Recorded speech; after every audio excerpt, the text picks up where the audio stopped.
Olá! Hoje a gente vai desvendar um segredo muito poderoso sobre como a mente humana funciona. Um segredo que sobreviveu por milênios e que, olha, pode ser a chave para encontrar um pouco de calma no nosso mundo caótico.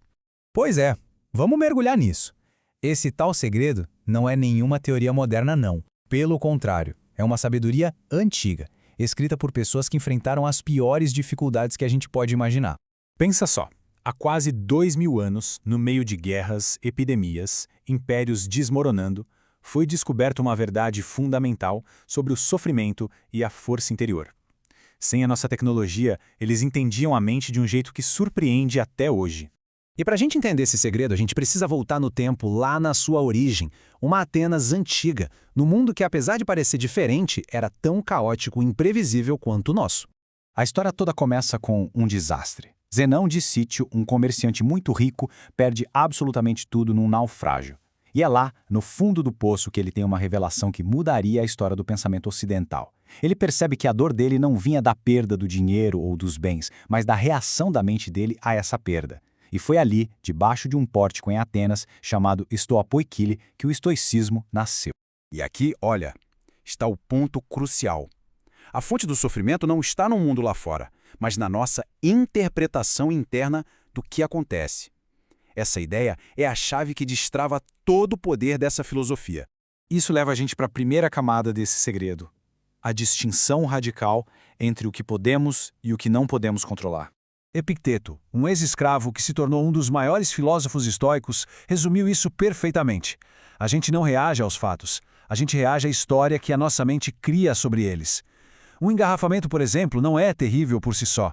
É o nosso julgamento que transforma aquilo numa fonte de raiva.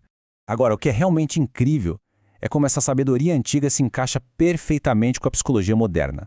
O que os estoicos chamavam de julgamentos, a terapia cognitivo-comportamental hoje chama de interpretação cognitiva.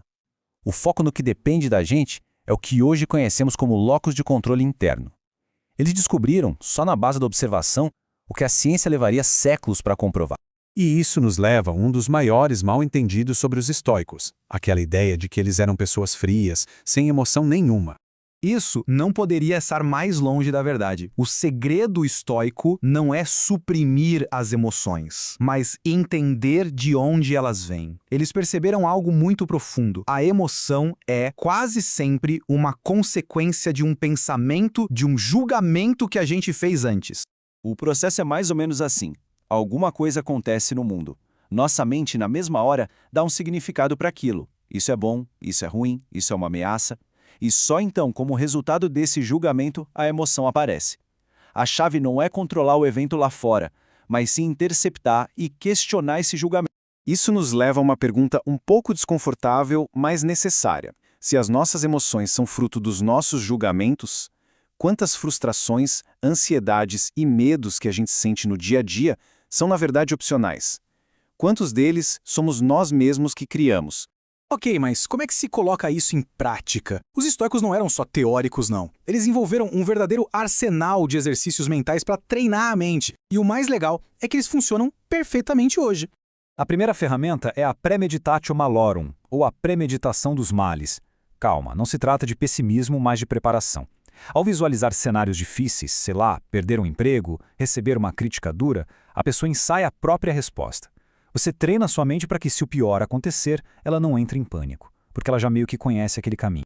E essa técnica ancestral é usada hoje nos mais altos níveis de performance. Atletas de elite usam para visualizar cada passo de uma competição, incluindo os erros. Líderes usam para simular crises e preparar suas equipes. É como uma vacina psicológica contra o choque e o medo. Outra prática fundamental era o diário. O famoso livro Meditações de Marco Aurélio, o imperador filósofo, nunca foi escrito para ser publicado. Era o diário pessoal dele, um manual para si mesmo, onde ele se lembrava dos princípios estoicos e analisava os próprios pensamentos. Hoje, a ciência confirma os benefícios de manter um diário.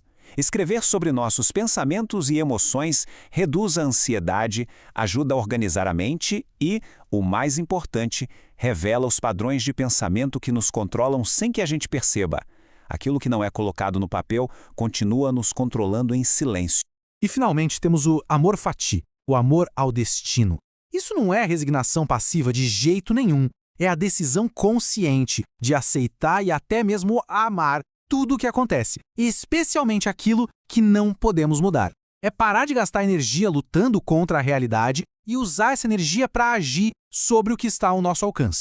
E isso tudo nos leva ao coração do segredo estoico, a grande revelação que unifica tudo que a gente viu até agora. A gente vive num mundo de ansiedade constante, de comparação infinita nas redes sociais e um bombardeio de estímulos que nunca para.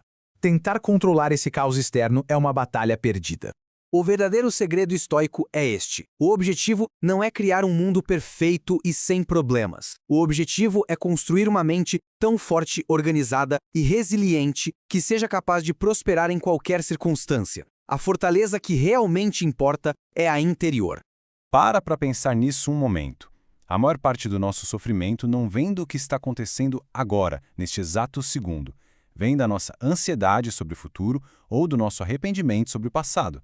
A gente sofre por cenários que, na maioria das vezes, só existem na nossa imaginação.